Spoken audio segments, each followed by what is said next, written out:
All right, 5th grade, we are going to add the face to our monster. To do this, the first thing we need to do is we need to put a piece of paper inside of our monster because our Smart Fab is really, really thin. What we're going to be doing is we're going to be creating our face from the felt and we're going to glue it to the front of our monster. But if we glue it without something in there to stop it, it's going to glue my monster closed, which he doesn't have a stuffing yet, so I don't want that to happen. So I'm going to get a small piece of paper and I'm going to kind of make sure I can get it to fit, and I'm just going to stuff that inside my monster. That way when I do glue, my paper is going to stop him from getting stuck to the back side. So I've got my paper in there to kind of protect, and then I've got all these different varieties of felt. I can cut my felt into a variety of different shapes and sizes. This is where you get to be really creative. My only rule here is that you need multiple layers. So what I mean by that is, like, let's just use this paper as an example. If I'm going to make an eye for my monster, I can be as creative as I'd like. Maybe I want to do an eye like this. So that's like the outside shape. That would be one layer.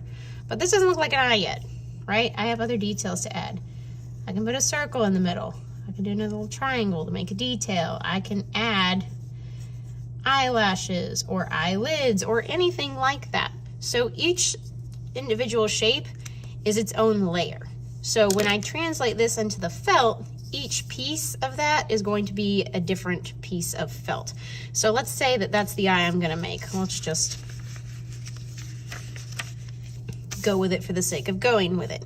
If you want, you can draw your shapes out on your felt. You can just use a Sharpie, or you can draw them straight. It is really up to you. However you want to do it, it is your artwork, you decide. Now obviously this is not the easiest thing. I think I prefer to just cut them.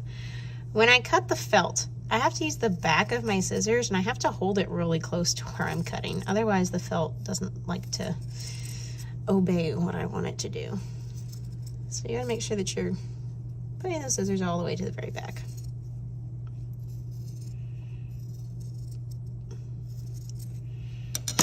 All right, so once I got that shape, I'm always gonna put it down so that the side that I did Sharpie on is down where I can't see it.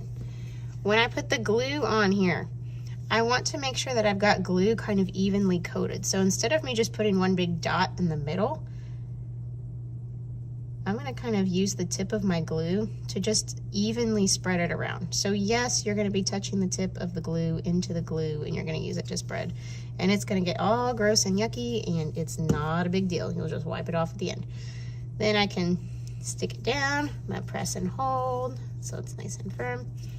Okay, now if I wanted to add, you know, that circle part, well, I need to pick another color. Maybe I want my monster to have a purple eye. And I'm just gonna straight cut mine.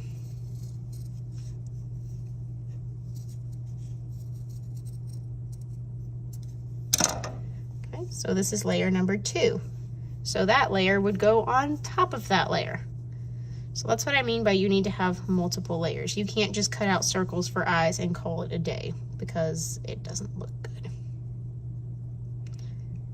So you need to have multiple layers to make your eyes, same for your mouth, nose, etc.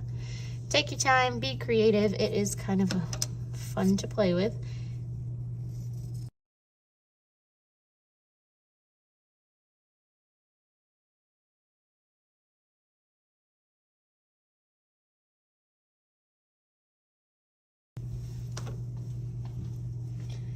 So that's what you'll do for your whole monster, teeth, tongue, like you can have a belly. I mean, it's up to you, however you want to do it. But all of your monster's facial features will be glued to the front of your monster.